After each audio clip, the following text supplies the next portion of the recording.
வையகம். வாழ்க வளமுடன். குரு வாழ்க, குருவே துணை. சிந்தனையை உடல்நலத்தை சீரமைத்து உய்வித்த குருவே வாழ்க. அனைவருக்கும் வணக்கம். வாழ்க வளமுடன். இன்னைக்கு நாம எண்ணம் போல் வாழ்வு அதை பத்தி தான் பார்க்க போறோம்.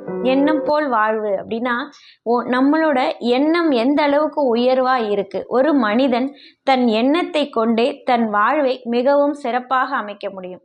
அப்போ அந்த எண்ணம் எவ்வளவு உயர்வா இருக்கணும். ஒரு பழமொழியா கூட இதை சொல்லுவாங்க, எண்ணம் போல் வாழ்வு அப்படின்னு சொல்லுவாங்க. அவங்க எண்ணத்துக்கு தான் அவங்க வாழ்வு அப்படின்னு சொல்லுவாங்க. ஆனால் அது ஒரு உயரிய பழமொழி. நம் எண்ணம் எவ்வளவு சிறப்பாக இருக்குது அப்படின்னு இதை மகரிஷி அழகாக சொல்லுவாங்க. எண்ணி எண்ணிடல் இனிதே பயக்கும், எண்ணத்தில் எண்ணம் திண்ணமாய் இரு அப்படின்னு சொல்லுவாங்க. இது என்ன அப்படின்னா, நம் எண்ணம் என்ன அது ஒரு இனிமையான நிகழ்வாக, உயர்வான எண்ணத்தை எண்ணும் போது இனிமையான நிகழ்வாக மாறும். அந்த எண்ணம் உறுதியாக திண்ணமாக மாறும்போது அது சிறப்பான செயல்பாடுகளை வகிக்கும் அப்படின்னு சொல்கிறாங்க. அப்போ அந்த எண்ணம் எத்தனை உயர்வானதாக மாறணும் இல்லையா? நாம் எண்ணக்கூடிய எண்ணம் நமக்கு மட்டும்தான் தெரியும். நம்ம மனசுக்குள்ளே நாம் இருக்கோம், நமக்கு மட்டும்தான் தெரியும் அப்படின்னு நாம் நினைக்கிறோம். ஆனால் அப்படி இல்லை. நாம் எண்ணக்கூடிய எண்ணங்கள் முதல்ல மோதும், பிரதிபலிக்கும், ஊடுருவும், ஊடாடும். அப்புறம் ஒவ்வொருத்தருக்குள்ளேயும் அந்த எண்ணம் பிரதிபலிக்கக்கூடியது ஒரு விஷயந்தான். என்ன அப்படின்னா, பிரபஞ்சம் முழுக்க அந்த எண்ண அலைகள் விரிவடையும். நாம் எதை நினைக்கிறோமோ அது இந்த முதல்ல பிரபஞ்சத்துக்குள்ள விரிவடைஞ்சு போகும் அப்படின்னு சொல்கிறாங்க. அப்போ அந்த எண்ணம் எத்தனை உயர்வாக இருக்கணும் இல்லையா? இதை ஒரு அழகான கதை மூலியமாக பார்ப்போம். கிருஷ்ணர் ஒரு நாள் தர்மரோட அரண்மனைக்கு வரார். அப்போது இவரை பார்க்கும்போது தர்மர் கொஞ்சம் தான் கொடுக்கக்கூடிய தான தர்மத்தை பற்றிலாம் ரொம்ப மகிழ்ச்சியாக ஒரு கர்வத்தோட கிருஷ்ணர்கிட்ட சொல்லிட்டு இருக்கார். அதை அவர் தெரிஞ்சு சொல்லலை. அவர் சொல்லும் போது அவரோட எண்ணத்தில் அந்த கர்வம் வெளிப்படுது. இதை கிருஷ்ணர் கவனிக்கிறாரு. சரி வா, நம்ம வெளியில் போகலாம் அப்படின்னு சொல்லி உன்னை ஒரு இடத்துக்கு கூட்டிகிட்டு போகிறேன் அப்படின்னு சொல்லி கூட்டிகிட்டு போகிறார். மகாபலி சக்கரவர்த்தி ஆளக்கூடிய அந்த பாதாள உலகத்துக்கு கூட்டிகிட்டு போகிறார். அங்கே இவங்க நடந்தே போகும்போது தர்மருக்கு தாகம் எடுக்குது.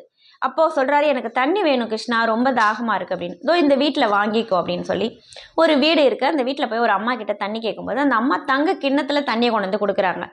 அந்த தண்ணியை வாங்கி இவர் குடிச்சிட்டு திரும்பி அந்த கிண்ணத்தை அவங்கள்ட்ட திருப்பி கொடுக்கும்போது அந்த அம்மா சொல்கிறாங்க, ஐயா, நாங்கள் யாருக்கிட்டையும் கொடுத்த பொருளை நாங்கள் திரும்பி வாங்க மாட்டோம்.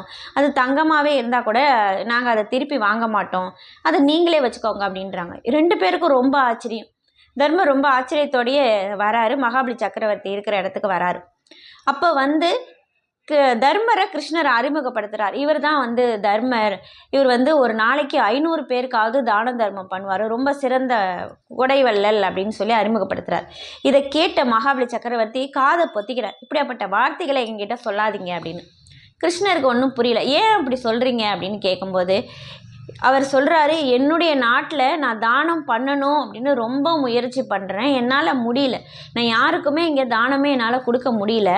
ஆனால் இவருடைய நாட்டில் இவர் 500 பேருக்கு தானம் கொடுக்கறதா சொல்கிறீங்களே, அப்போ இவரோட நாட்டில் இருக்கிறவங்கலாம் ஏழைகளா? இவரோட ஆட்சி அப்படி தான் இருக்கா அப்படின்னு கேட்குறார். உடனே அப்போதான் தர்மருக்கு புரியுது, தான் எத்தனை பெரிய தவறு பண்ணியிருக்கோம், தன் மனதில் எவ்வளோ பெரிய கர்வம் இருந்திருக்கு, தன்னுடைய ஆட்சி சிறப்பானது, தான் தான தர்மத்தில் ரொம்ப உயர்ந்தவர் அப்படின்னு நினச்சிட்டு இருந்த தான் என்ன எவ்வளோ பெரிய தவறு அப்படிங்கிறது அவருக்கு புரிஞ்சுது. அப்போது அது ஒன்றுமே சொல்லாமல் வெளியில் கிருஷ்ணர்கிட்ட, என்னை மன்னிச்சிரு கிருஷ்ணா, என்னுடைய எண்ணத்துக்காக தான் நீங்கள் கூட்டிகிட்டு வந்தியா, தவறான எண்ணத்துக்காக அப்படின்னு கேட்டாராம். அப்போ அந்த எண்ணம் எத்தனை உயர்வானதாக இருக்கணும். நம் மனதில் நம் எண்ணம் நம்மை ஆளக்கூடிய நம் எண்ணம் தான் நம்மை ஆளுது. அந்த எண்ணத்தை நாம் உயர்வாக மதிப்பிடும் போது தான் நம்ம சேர்ந்த எல்லாருமே நமக்கு உயர்வாக தெரிவாங்க. நம்ம எண்ணத்தை சிறப்பாக நிர்வகிக்க தெரியல அப்படின்னா நம்மளால் நம் வாழும் வாழ்க்கையை சிறப்பாக நிச்சயமாக மாற்ற முடியாது.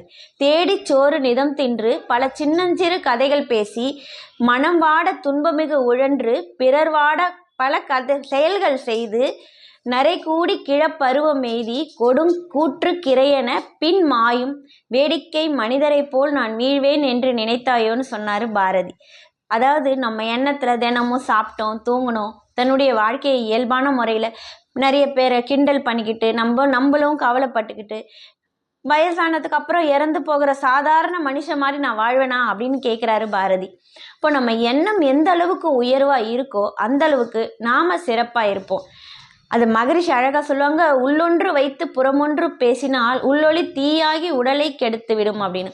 அப்போது இந்த எண்ணத்தில் நாம் இப்படி தான் இருக்கணும் அப்படின்ற உயர்வான எண்ணங்கள் இருந்தால் மட்டும்தான் நம்மளால் உயர்வாக இருக்க முடியும். வள்ளலார் அதனால தான் தன்னுடைய உயர்வான எண்ணம், அனைவருக்கும் அன்னமிடணும் அப்படின்ற அவருடைய எண்ணம், அந்த ஜீவ காருண்யம், அந்த எண்ணம் தான் இன்றைக்கும் நாம் நினச்சி வணங்குற ஒரு தெய்வமாகவே வள்ளலார் இருக்கார் இல்லையா. அவருடைய எண்ணம் மிக உயர்வானது. அவர் அந்த பாடலை எவ்வளோ அழகா, ஒருமையுடன் எனது திருவடி மலர்தனை நினைக்கின்ற உத்தமர்தம் உறவு வேண்டும், உள்ளொன்று வைத்து புறமொன்று பேசுவார் உறவு களவாமை வேண்டும் அப்படின்னு. அதாவது எதிர்மறையாக எதுவுமே இல்லாமல் நேர்மறையான எண்ணத்தோட வேண்டும் வேண்டும்னு கேட்குற அந்த உயர்வான எண்ணம் அது வள்ளலார்கிட்ட மட்டும்தான் நாம் பார்க்க முடியும். ஒரு காட்டில் ஒரு யானையை வேட்டையாடுறதுக்கு ஒரு மனிதன் நினைக்கிறாரு. அப்போ அந்த யானையை குறிப்பார்த்து அம்பை எய்திடுறார். அப்போ அந்த யானை கீழே விழுந்துடுது. இருந்தாலும் இவருக்கு ஒரு சந்தேகம், அந்த யானை இறந்துருச்சான்னு பார்ப்போம் அப்படின்னு சொல்லி திரும்பி அந்த நான்ல அம்பை ஏற்றி எடுத்துக்கிட்டு வந்துட்டுருக்காரு. கிட்டக்க பார்க்கலான்னு வரும்போது அங்கே ஒரு பாம்பு படம் எடுத்துட்ருக்கு. அந்த பாம்பு என்ன பண்ணுதுன்னா, இவர் கால் வச்ச இடத்துல கொத்திடுது. இவர் அந்த அதிர்ச்சியில் அப்படியே கீழே விழுறாரு. இவரும் இறந்துடுறாரு. அந்த வில் ஏற்றின அந்த அம்பும் அந்த பாம்பு மேலே பற்று அந்த பாம்பும் இறந்துடுது. இப்போ எல்லாருமே 3 பேருமே இறந்துட்டாங்க. இப்போ அந்த பக்கமாக ஒரு நரி வருது. அந்த நரி பார்க்குது. பார்த்த உடனே அந்த நரிக்கு ரொம்ப சந்தோஷமாக போயிடுது. எவ்வளோ பெரிய யானை செத்து கிடக்கு, இதை ஒரு 3 மாதத்துக்கு வச்சு 1 வருஷத்துக்கு கூட வச்சு சாப்பிட்லாம் போல இருக்கே அப்படின்னு சந்தோஷப்படுது. அப்புறமா ஒரு மனிதனை பார்க்குது, இவனை 1 மாதத்துக்கு வச்சு சாப்பிடலாம் அப்படின்னு. அப்புறம் ஒரு பாம்பு, இந்த பாம்பை 1 நாளைக்கு வச்சு சாப்பிடலாம் அப்படின்னு கணக்கு பண்ணுது. அப்போ இது 3ல் நம்ம எதை சாப்பிட்றது அப்படின்னு யோசிக்குது. அப்போ அந்த நான் ஏற்றப்பட்ட அந்த வில் அங்கே கிடக்கு. அதை பார்க்கும்போது அப்போல்லாம் அந்த காலத்தில் வேட்டையாடும் போது நரம்புகளை வச்சு தான் அந்த அம்பை ஏற்றுவாங்க. அப்போ அந்த நரம்பை பார்த்தோன்னே முதல்ல இந்த நரம்பை சாப்பிட்ருவோம், அதுக்கப்புறம் நாம் எல்லாத்தையும் சாப்பிடலாம் அப்படின்னு சொல்லிட்டு அந்த நரம்பில் போய் வாயை இப்படி வச்சு சாப்பிட போகுது. அந்த நான் ஏற்றப்பட்ட அந்த வில் என்ன பண்ணுது, அந்த அம்பு எய்து அந்த நரி அங்கேயே விழுந்து இறந்துடுது. இப்போது அந்த நரியோட எண்ணத்தை பார்க்கணும். நாம் எவ்வளோ பொருள் யானை இருக்குது, மனிதன், பாம்பு, இப்படி எவ்வளவோ இருக்கும்போது அதோட எண்ணம் அந்த சின்னதாக இருக்கக்கூடிய அந்த நரம்பு மேலே போனதுனால தன்னுடைய உயிரையே விட வேண்டிய ஒரு இக்கட்டான சூழ்நிலைக்கு அது வந்துருச்சு இல்லையா. நாமும் அப்படிதான், நம்ம சுற்றி நம்ம வாழ்க்கையில் எவ்வளவோ நல்ல விஷயங்கள் இருக்கும். ஆனால் அதெல்லாம் விட்டுட்டு நமக்கு எப்பயோ ஏற்பட்ட துன்பத்தை நினச்சி நாம் இப்போ வருத்தப்பட்டு நம்ம எண்ணத்தையும் நம்ம மனதையும் ரொம்ப கலங்க வச்சுட்டு நம்ம வேதனைப்பட்டுட்டு இருப்போம். எவ்வளவோ சிறப்பான விஷயங்கள் இந்த உலகத்தில் இருக்குது. நம்ம கூட இருக்கிற எல்லார்கிட்டையும் ஏதோ ஒரு நல்ல குணம், நல்ல எண்ணம் நிச்சயமாக இருக்கும். நாம் அதை முதல்ல பார்க்க ஆரம்பிக்கணும். குறை களைந்து நிறை காண்போம் அப்படின்னு சொல்லுவாங்க மகரிஷி.